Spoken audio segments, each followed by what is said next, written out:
Kunyong ko doon. Ang miming ko doon, no. Oh. Ang miming ko doon, no. Oh. Yan ang gustong gusto niya araw-araw, oh. Pagka nandito na ako, nakaupo na ako, ang aking pusa, ayan. Gustong gusto na rin niya na magpamasad sa kanyang batok, oh. At nakakatulog siya. Yan lagi ang ginagawa niya pagka umaga, pagpasok ko sa warehouse. Ayan, pag upo ko dito sa aking upuan, nandito na siya kagad, aakyat na dito sa lamisang ito at magpapamassage na si Jaggy.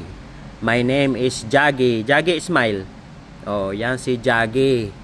Yan ang lagi kong kasama sa warehouse. Taba mo na, Jaggy. Wag. Wag. Ayaw niya magpahawak sa tiyan. Yan. Ang haba na ng kuko. Oh. Kapag sinabihan mo naman siya na wag, natigil naman siya. Nakakaintindi siya. Ayaw niya magpahawak sa tiyan. Smile, Jaggy. Oh, yan si Jaggy. Ang makulit kong alaga. Oh. Marami akong pusa na nandito. 4 yata. Na mga mababait. Meron naman akong bago. Nagsisilos to si Jaggy. Kapag nakikita niyang minamassage ko yung ibang pusa. Yun, oh. Gustong gusto niya dito sa liig, oh, na ginaganyan siya.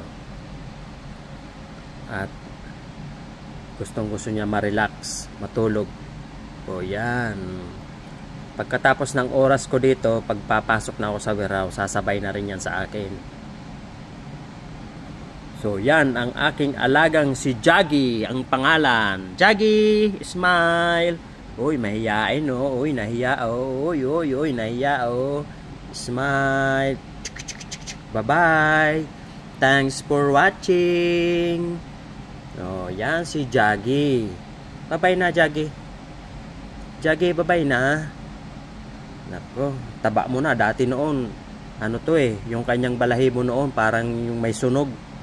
Nung bagong lipat dito, may sunog, tsaka yung parang naanuhan ng mainit na tubig. Ngayon wala na, oh. Dahil nakakakain na siya ng pagkain namin dito na pangpusa. So yan ang aking alagang si Jaggy. Putol ang tainga dahil pinutulan yan doon sa veterinary. Oh, bye-bye. Ang kinis ng kanyang balahibo. Video tayo, Jaggy. Jaggy, video tayo.